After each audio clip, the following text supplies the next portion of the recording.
Ìwé Joshua orí kokanla láti ẹsẹ̀ 1 títí dé ẹsẹ̀ 23.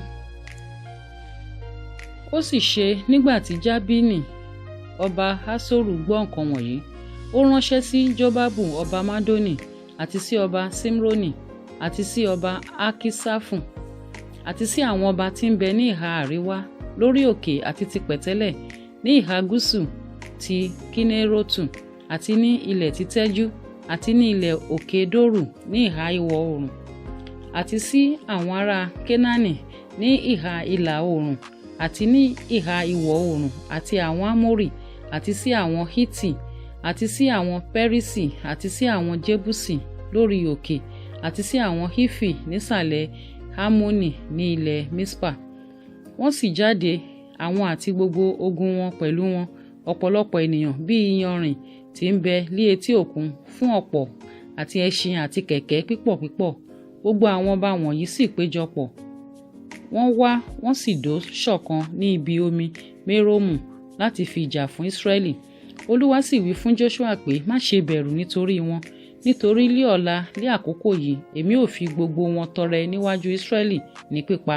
Ìwọ ó jà pàtì ẹṣin wọn, ìwọ ó sì fi iná sun kẹ̀kẹ́ wọn. Bẹ́ẹ̀ ni Joṣua àti gbogbo àwọn ọmọ ogun pẹ̀lú rẹ̀ yọ sí wọn lójijì ní ibi omi Mérómù, wọ́n sì kọlù wọn. Olúwa sì fi wọ́n lé Ísírẹ́lì lọ́wọ́, wọ́n sì kọlù wọn, wọ́n sì lé wọn títí dé Sídónì ńlá àti títí dé Mísírè Fótì Máìmù àti dé àfonífojì Mispa ní ìhà ìlà oòrùn. Wọ́n sì pa wọ́n tó bẹ́ẹ̀ tí kò kù ẹnìkan sílẹ̀ fún wọn. Joṣua sì ṣe sí wọn gẹ́gẹ́ bí Olúwa ti pàṣẹ fún un. Ó já pàtì ẹṣin wọn, ó sì fi iná sun kẹ̀kẹ́ wọn. Joṣua sì padà ní àkókò náà, ó sì kó Haṣoru, ó sì fi idà pa ọba rẹ̀, nítorí ní àtijọ́ rí Haṣoru ní olórí gbogbo ilẹ̀ ọba wọn ni. Wọ́n sì fi ojú idà pa gbogbo ọkàn tí ń bẹ nínú rẹ̀, wọ́n run wọ́n pátápátá, a kò kù ẹnìkan tí ń mí sílẹ̀. Ó sì fi iná kun Haṣoru àti gbogbo ìlú àwọn ọba wọn ni àti gbogbo ọba wọn ni Joṣua kó, ó sì fi ojú idà kọlù wọ́n, ó sì pa wọ́n run pátápátá gẹ́gẹ́ bí Mósè ìránṣẹ́ Olúwa ti pa láṣẹ. Ṣùgbọ́n àwọn ìlú tí ó dúró lórí òkè wọn Ísírẹ́lì kò sun ọ̀kan nínú wọn bí kò ṣe Haṣoru nìkan, èyí ni Joṣua fi iná sun.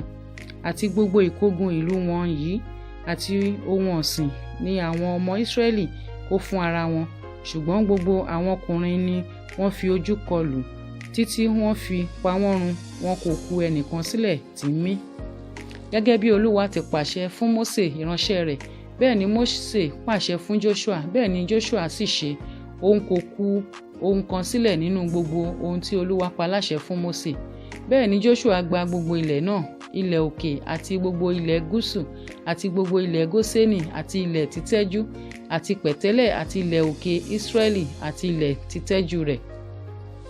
Láti òkè Hálákì lọ tí ó lọ sókè Seiri, àní dé Báálì Gádì ní àfonífojì Lẹ́bánónì nísàlẹ̀ òkè Hámónì àti gbogbo àwọn ọba wọn ni ó kó, ó sì kọlù wọn, ó sì pa wọ́n. Joṣua sì bá gbogbo àwọn ọba wọn nìjà, jagun lé ọjọ́ pípọ̀.